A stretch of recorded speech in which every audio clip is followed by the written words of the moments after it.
The Los Angeles Clippers have been eliminated from the playoffs by the Denver Nuggets. And I know you have a lot to say on this. I just want to start by saying, number one, I think this is great for the game of basketball. We had one team that was homegrown, built through the draft, developed players, and we had another super team that was bought, based essentially. We have one team that took the regular season seriously, and they try overall on a nightly basis, and another team that has load management and takes games off. And by all accounts, the Clippers should have won because they were more talented, and they had a 3-1 lead. Yeah. 3-1 lead. And they're mailing in games. They're not trying on defense. Actually, in a couple of those games to build up said 3-1 lead, I think it was game 3, the Nuggets should have won. Like, they outplayed them most of the game, and the Clippers were like, all right, you know what? Let's just turn it on in the fourth quarter, and they stole it. And I'm like, wow, this series is over, like I think most people thought. But I'm so glad the Nuggets won. It's good for the game of basketball. I think the Clippers, you shouldn't be able to coast through the regular season and then just all of a sudden, turn it on. And unfortunately, that's how it works in the NBA because usually talent beats teams like this. But good for the Nuggets. This is good for basketball. Goodbye, Clippers, because now the path to LeBron is wide open. It just got so much easier for him. Yeah, you know what, Mitch? I'm trying to be a positive guy. It's pretty easy to rail on the Clippers. And I'm not going to talk about the fact that Kawhi Leonard shot 6 for 22 last night. No, we should. And I'm not going to talk about the fact that Paul George went 4 for 16 and 2 for 11 from 3. Playoff Pete? I'm not going to, more like way off Pete. I'm not going to talk about the fact that you and I scored as many points as those two combined in the fourth quarter. How many points was that, Marshall? That was a big fat Zippo.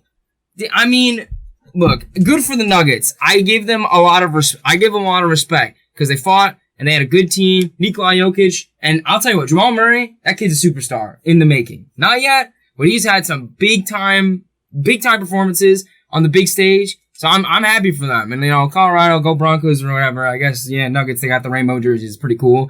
So good for them. But man, it's hard. This is tough because you want to give the Nuggets credit, but come on, man. Come on. Game 1, and I mean we talked in game 1, so we go back 2 podcasts. And we're talking about the beginning of the bubble, and I said, you know what, Nuggets, they're pretty good. So I'll pat myself on the back for that take, because they were my dark horse contender. And I said they can give the Clippers a fight. After game 1, we said it was over. Yeah. It's over.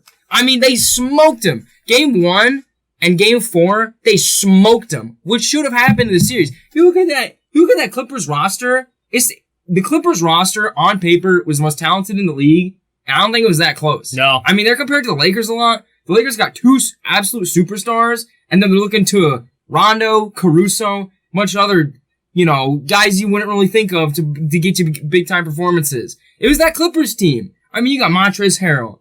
Sixth man of the year. Lou Williams coming off the bench. Lemon Pepper Lou. You got Kawhi. You got Paul George last year before he had that shoulder injury. I mean, they got bounced by Portland in a bad way. But people remember, he was an MVP candidate. And then he busted his shoulder, and he wasn't as good as the end. He missed a lot of time and didn't get it.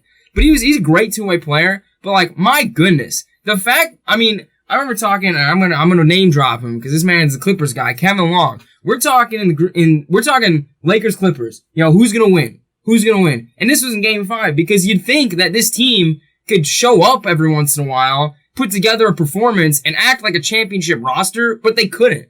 I mean, they blew 2 16-point leads. You're up 3-1. I mean, there's a picture. Clippers are up 3-1, and they're up 18 points with 8 minutes left in the third quarter.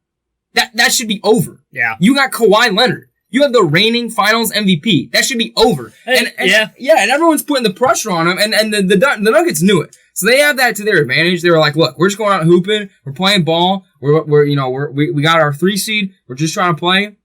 And the pressure's on them, and it's true, but you guys have been here before. Doc Rivers, you've been here before, my friend. This is not the first time you blew a 3-1 lead. I mean, they absolutely have to be better, and this is not going to be, when you talk about any of these guys, Doc Rivers, Kawhi Leonard, Pat Bev, you did a lot of talking. Montrezl Harrell did a lot of talking. This is a little karma from that Luka Doncic escapade where they had back, oh, yeah. Their whole season was the playoff bubble for them was a sideshow.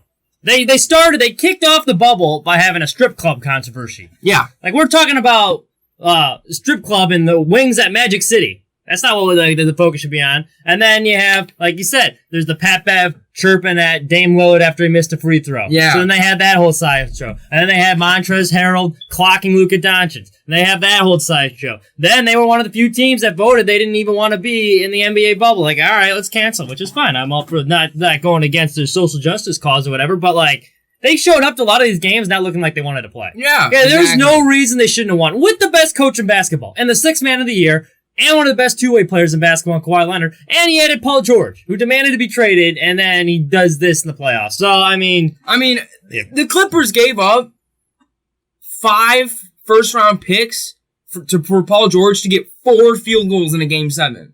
I mean, you had Skip Bayless. Look, they got a lot of talk show guys, and you can like question their motives. But Kawhi Leonard was legitimately being praised as the best basketball player in the league. And I'll tell you what, I don't want to hear LeBron James and Kawhi Leonard in the same conversation anymore. Because look, another series we're not talking about that I got to get a little bit of crow for because I'm a Rockets guy. Rockets-Lakers. Rockets came out firing. They won by 15 game 1. And the Lakers and their championship DNA that's running in their veins say, you know what? We're going to figure out their offense. We're going to figure out their defense. And they smoked them. It wasn't competitive. Yep. You look at halfway through game 2, series was over. And Mitch called it gentleman's sweep because that's a championship team right there. The Clippers, they fold at the nearest site of adversity when the Nuggets pull together a scrappy game 2. It shouldn't have even gone to a Game 7. It was the biggest choke job. Like, this is bigger than the Warriors choke job. Oh, yeah. The Warriors, absolutely. Like, the teams were just as good, but, like, the other team didn't have LeBron James on it. And, Paul George could have played with LeBron. He chose not to. Kawhi, he could have played with LeBron. They chose not to. And now, look at that. LeBron's team is going to be playing to get into the NBA Finals. Yeah. And they have just gone home. And what the redeeming thing for them is they have a lot of money to spend still. Like, there was talks that they're trying to pursue Giannis. Giannis is not going to go to the Clippers. I think he's staying in Milwaukee. But they have a ton of money. They'll be back next year, and maybe it'll be like a Virginia Cavaliers thing where like, hey, we got knocked out when we shouldn't have, and we're coming back with a vengeance. But, don't be taking games off of the regular season, and don't wait, because, like, the chemistry matters. Like, absolutely. The Series 2 with the Dallas Mavericks, like, that game probably, that series should not have gone to 6. They're playing one-legged Luka Doncic, and their second-best player was out most of the series. Should that have gone 6 games? Probably not, because they're figuring things out early. And the last thing I'll say on this matter is, I'm looking forward. I think the Nuggets-Lakers were pretty good. I mean, it'll be interesting to see if the Lakers can just handle business as they have been.